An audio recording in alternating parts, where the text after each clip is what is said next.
रावण, जिसका नाम सुनते ही हमारे जहन में बुराई का प्रतीक आता है। हर साल दशहरे पर जिसे हम आग के हवाले कर देते हैं।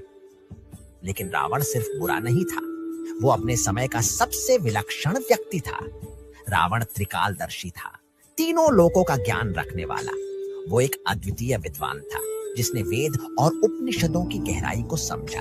उसने शिव तांडव स्तोत्र जैसी रचना की, जो आज भी हमारे मंदिरों में गूंजती है।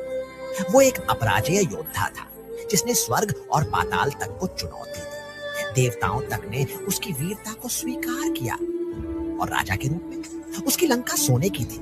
एक ऐसा साम्राज्य जहां समृद्धि थी, वैभव था और लोग सुखी थे। सोचो जरा, आज अगर कोई ऐसा शासक होता जिसके पास अपार ज्ञान हो, असीम शक्ति हो और जनता सुखी हो, तो हम उसे मसीहा कहते, हम उसे भगवान तक मान लेते। लेकिन फिर भी इतना महान रावण हर साल जलाया क्यों जाता है? इतना विद्वान, इतना पराक्रमी, इतना समृद्ध राजा, उसकी पहचान सिर्फ उसके पतन से क्यों होती है?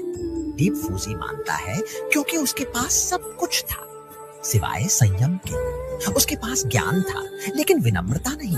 उसके पास शक्ति थी लेकिन मर्यादा नहीं। और जब इंसान अपनी ताकत को घमंड में बदल देता है तो वही ताकत उसका विनाश कर देती है।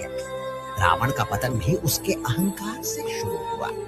उसने सोचा, मैं सबका मालिक हूं। उसने सोचा, मेरे सामने कोई टिक नहीं सकता। और इसी सोच ने उसे वो गलती करवाई जिसने उसकी सारी महानता पर मिट्टी डाल दी। अब सवाल ये है, क्या दशहरा सिर्फ रावण को जलाने का उत्सव